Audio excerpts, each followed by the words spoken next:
overall, when you get into camp, it's not so much scheme as it is effort and technique. We talk about alignment, assignment, technique, getting where you need to go, playing with good eyes, breaking on football, scooping up balls, creating turnovers.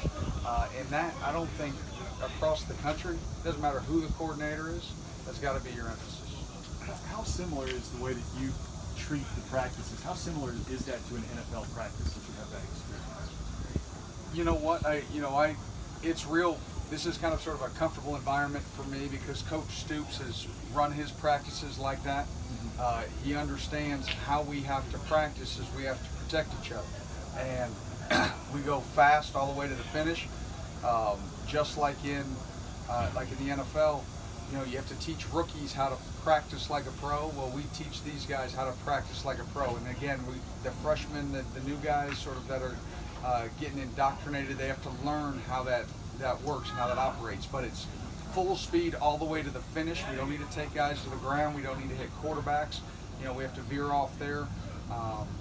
And so a lot of times you have to work that finish component in your individual drill since you can't do it sort of in a team setting. How have the guys, especially the younger guys, embraced the physicality once y'all put the pads on? You know what, I think for the most part they've done a good job. Some guys have embraced it more than others. And the real big test will be on Saturday, with that first scrimmage to see, it's one thing to get to the point of contact. We want to see who can finish it all the way to the ground. So all the tagging off on the hips, all the glove hand plays, who can make the pick, who can make the tackle, who can pin a guy to the ground when the offense is going full speed. So that's going to be the real big test. But overall, I've been pleased with the effort.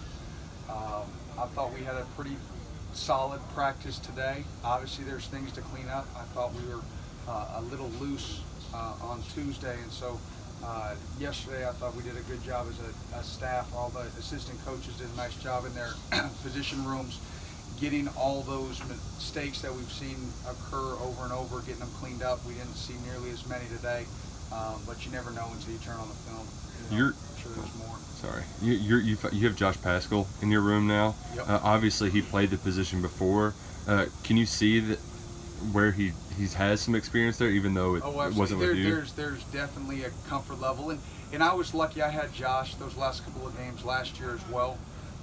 With Middle Tennessee and then Louisville in the bowl game. So, there's definitely a comfort level there. He understands how I coach, how I teach. You can see he played that position as a freshman, so there's an awareness. It's not like everything's new to him. When I talk about a technique, it's okay, and he knows how to implement it.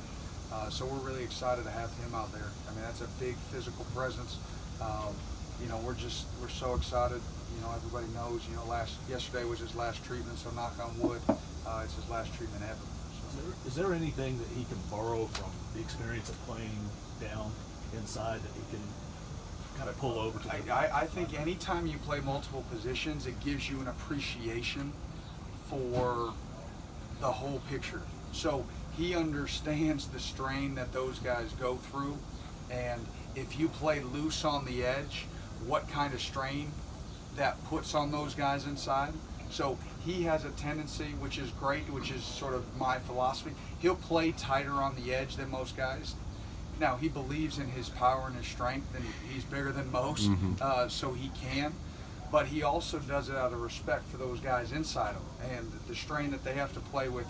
If we play too wide and too loose on the edge, we open up that beat gap. We make it harder on those defensive tackles. So, no, I think that definitely plays a part. And anytime you can walk in someone else's shoes, I think you gain that appreciation. Have you noticed any sort of separation or any guys stepping up in the secondary where you're trying to fill some positions?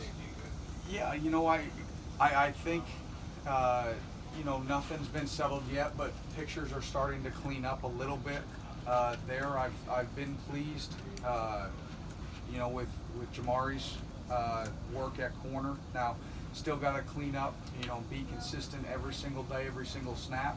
I've been really pleased with JG. He's really risen to that leadership quality, and so he's going to be a big contributor for us, and he needs to be, and he understands that.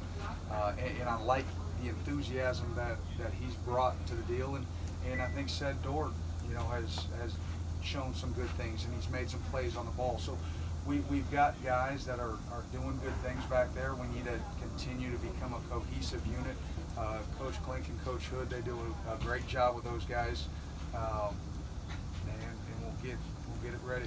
Has Bernie Nicholls been able to practice? I know he's kind of off and on. Yeah, he's just been a little bit off and on, and but we're looking forward to getting him back fully healthy. So. Well, Quandre Mosley. Who you got him playing?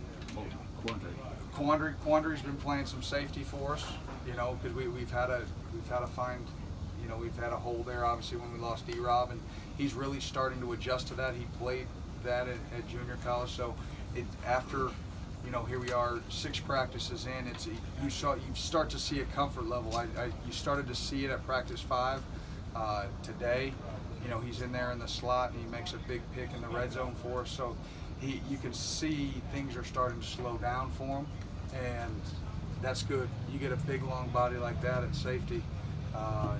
We can use all the depth we can get. Does he have a patience to be in the right place at the right time?